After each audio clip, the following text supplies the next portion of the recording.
नमस्कार, द गहनी में आपका बहुत बहुत स्वागत है। आज प्रखर समाज सेवी शत्रुघ्न सिंह सनी जी से बातचीत खास समाज के बारे में होगी। नमस्ते सनी जी। नमस्ते। कोविड काल में आपने बहुत सहयोग किया, अनुभव कैसा रहा आपका? देखिए, सहयोग एक ऐसा विषय है कि निश्चित तौर से किसी भी व्यक्ति को कर एक सुखद अनुभूति होगी। और चूंकि सेवा एक भाव से होता है और ऐसा भाव ईश्वर द्वारा प्राप्त होता है जिस पे प्रभु की कृपा होती है, वही व्यक्ति ऐसे कार्य कर पाते, तो निश्चित तौर से हमें बहुत सुखद अनुभूति हुई। हमें क्या, हमारे परिवार को भी, हमसे जुड़े सभी लोगों के। जी। समाज में एनजीओ की कितनी जरूरत है? देखिए, समाज में एनजीओ या संस्था संगठन कर लीजिए, या समाज में मैं कह सकता हूँ, इसको आप इस तरीके से देखिए कि समाज में एकता की जरूरत है। उसको आप एनजीओ के रूप में ले लीजिए, उसको आप संगठन या किसी संस्था के रूप में लीजिए। जब तक हमारे आपके बीच में एक सद्भावना की भाव ना आ जाए जी। किसी भी कोई जाति समुदाय मजहब का हो, सभी को अगर किसी भी प्रकार की कोई जरूरत पड़ रही है, उसका मदद हम बिना किसी भेदभाव के अगर कर रहे हैं तो निश्चित तौर से काबिल तारीफ है। सामाजिक जो संस्थाएं हैं, एनजीओस हैं, क्या जमीनी स्तर पे ये कार्य कर रहे हैं आपके हिसाब से? देखिए, सबसे बड़ी चीज़ की आज की सबसे बड़ी ज़रूरत है हर व्यक्ति का अपना पालन पोषण।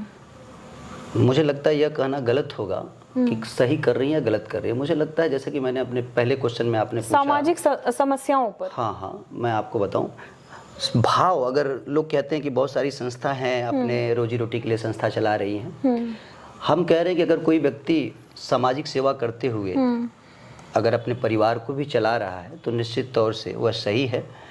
और कोई एक कदम भी इस क्षेत्र में, सामाजिक क्षेत्र में कार्य किया है तो उसका तारीफ होना चाहिए।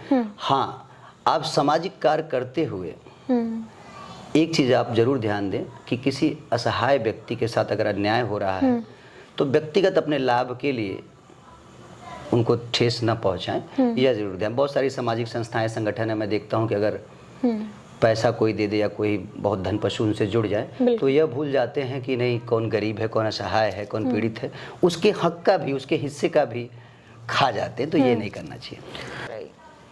देखिए, मजदूर एक ऐसा वर्ग है कि वो किसी भी परिस्थिति में मजदूरी करते हैं। कोविड के बाद मुझे लगता है कि किसी भी वर्ग, ऐसा कोई वर्ग नहीं था जिसको परेशानी ना झेलनी पड़ी हो, चाहे वह स्वास्थ्य संबंधी समस्याएं हो, चाहे व्यापार संबंधी समस्याएं हो। हाँ, जो मध्यम परिवार के लोग थे, जैसे कि वो रोज मजदूरी करके अपना जीवन यापन करते, तो उनको बहुत ज़्यादा समस्या झेलनी पड़ी। और उस समय जैसे कि बहुत सारी सामाजिक संस्थाएं, संगठन थी, आगे आकर उनका सहयोग की, तो मुझे लगता है जो मध्यम वर्ग के लोग थे उनको बहुत ज़्यादा समस्या झेलनी पड़ी।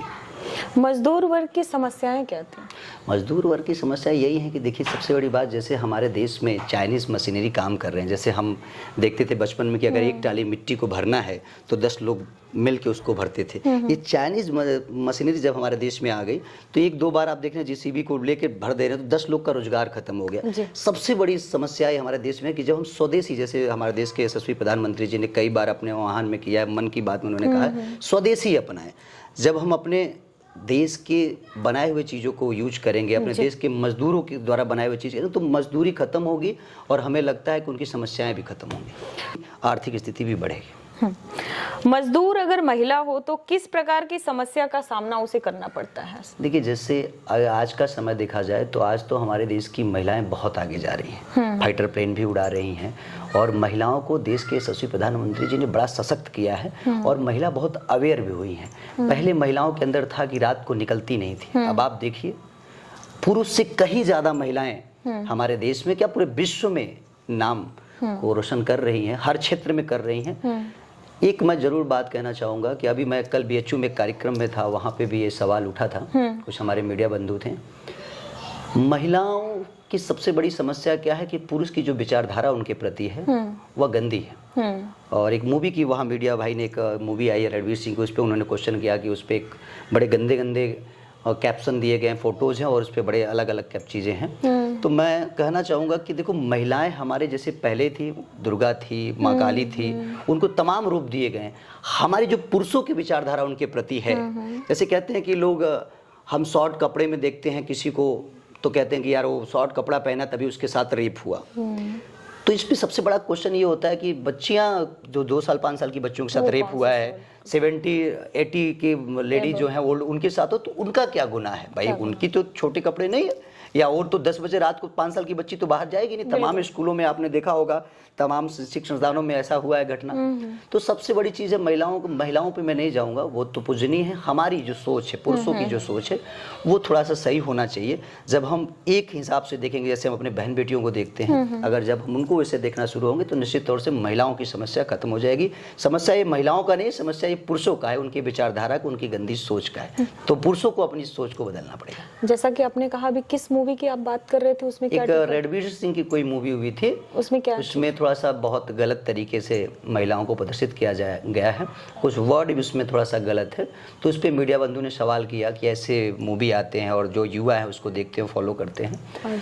तो देखिए, मैंने कहा कि हमारी धारणा, हमारे समाज में अच्छी चीज़ें भी हैं, बुरी चीज़ भी हैं, हम किसको स्वीकार करते हैं, ये बहुत महत्वपूर्ण है।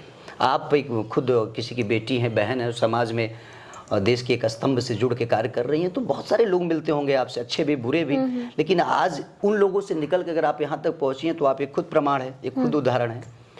तो पुरुषों की सोच बदलनी पड़ेगी, जो गंदे मानसिकता के लोग हैं। सशक्तिकरण की बात सरकार भी करता है, देश भी करता है, समाज भी करता है, घर भी करता है, लेकिन सुरक्षा कहाँ से एक महिला को मिले? देखिए, सबसे बड़ी चीज़, जैसे मैंने कहा कि सरकार कोई भगवान या सरकार कोई अलग से नहीं है। सरकार हम ही आपसे बनी, हम आप चुने हैं। कभी कभी होता क्या है कि कोई भी घटना होता है तो हम सरकार पे डाल देते हैं, और सरकार पे बात करते राजनीतिक लोग करते हैं तो अच्छा लगता है। समाज का निर्माण हमारे से आपसे होता है, दो लोग से होता है। समाज का निर्माण हमारे घर से होता है, हमारे आसपास से होता है। अब कोई लंदन में काम हो रहा है, कोई पेरिस में काम हो रहा है, तो किसी और पे दोषारोपण कर देना गलत है। जब तक हम शुद्ध वातावरण में नहीं रह पाएंगे, जब तक हमारी विचारधारा शुद्ध नहीं होगी, कोई सरकार, कोई प्रशासन। देखिए, फिर वही मैं कह रहा हूँ, अगर आप मेल एंड फीमेल कनेक्ट करके बात कर रही हैं, देखिए 2 चीज़ें होती हैं। हमारे पास अगर कोई केसेस आते हैं, जैसे हम मान लीजिए अपने कार्यालय में हैं या क्षेत्र में हैं, कभी हमारे पास, मेरा जो व्यक्तिगत अनुभव है मैं बताऊं, कभी हमारे पास कोई समस्या आया होता है तो उसमें 2 पहलू होते हैं। किसी भी केस में 2 पहलू होते हैं। कभी कभी क्या होता है, कुछ केसेस ऐसे आते हैं, जैसे अभी एक रेप का मामला आया दुल्हीपुर का, मुस्लिम अल्पसंख्यक क्षेत्र से था।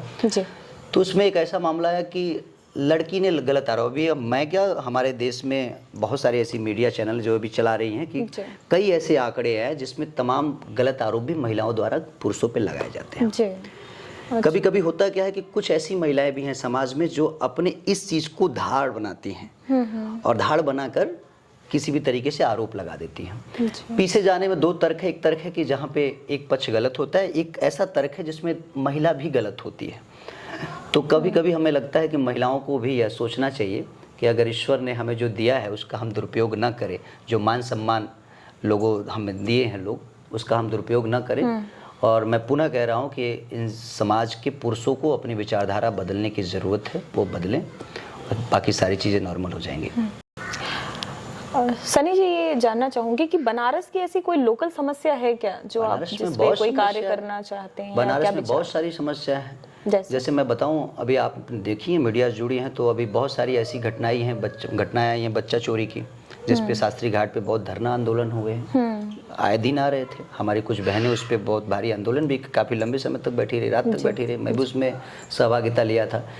मुख्य समस्याएं बनारस में अगर आप पूछें तो 2-3 चीज़ें मैं बताना चाहूँगा जो मैं व्यक्तिगत अनुभव रोज कर रहा हूँ। एक, ट्रैफिक की समस्या आप भी अनुभव करती होंगी अगर बनारस में चल रही हैं तो। और दूसरी समस्या ये है कि जो बनारस में ऐसी बहुत सारी संस्थाएं हैं जो सरकार के द्वारा निधि का दुरुपयोग कर रही हैं। अच्छा। जैसे वो बाल संरक्षण पे हो, जैसे वो पर्यावरण के क्षेत्र में हो, जैसे वो शिक्षा के क्षेत्र में हो, ऐसी बहुत सारे क्षेत्र हैं जिसका अगर वो सही तरीके से उस पैसों का प्रयोग करें तो वो सही हो जाए। एक सबसे महत्वपूर्ण बिंदु मैं आपको बताना चाहता हूँ। माननीय मुख्यमंत्री जी ने एंटी रोमियो का गठन किया था, आपने सुना होगा। उस पर काफ़ी फंड भी विधानसभा से पास हुए थे। और हमें लगता है इस बात पे आप भी एग्री करेंगी कि आपको कभी ऐसे पब्लिक प्लेस पे, जहाँ पे जैसे आप मधुबन हो गया BHU परिसर का, जैसे आप रविदास पार्क हो गया, जैसे सारनाथ टेम्पल हो गया, ऐसे बहुत सारे प्लेस है जहाँ बहुत सारे गंदी घटनाओं को आप प्रत्यक्ष रूप से अपनी आंखों से देख सकते हैं। जी।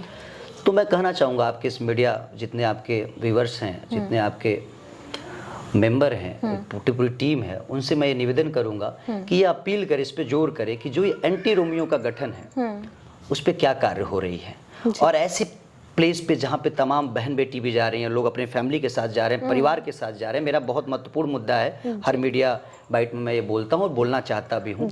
ये ज़रूर इस पे काम करे कि एंटी रोमियो का यहाँ कार्य क्या है। आप कल जाइए, आप जाके देख लीजिए प्रत्यक्ष रूप से, आपको ऐसी ऐसी घटनाएं वहाँ देखने को मिले, ऐसा चित्र मिलेगा अपने फैमिली के साथ, 2 मिनट आप वहाँ नहीं रह सकते। बिल्कुल। तो ऐसे पब्लिक प्लेस पे, ऐसे रिस्पेक्टेबल प्लेस पे, ऐसे स्पॉट पे जहाँ पे लोग फैमिली के साथ जाना चाहते हैं, रविदास जी इतने बड़े महान विभूति, इतने बड़े महान आत्मा के अगर परिसर में ऐसा घटना होता है, मदन मोहन मालवीय जी के परिसर में ऐसी बड़ी घटना होती है, तो निश्चित तौर से एंटी रोमियो का जो गठन हुआ है उसका कार्य वहाँ होना चाहिए। और मैं आपसे अपील करना चाहता हूँ कि इस पे आप भी और आपकी पूरी टीम ध्यान दें, ताकि हमारी बहन बेटियाँ इससे भी सुरक्षित रहें, हमारा समाज सुरक्षित रहे।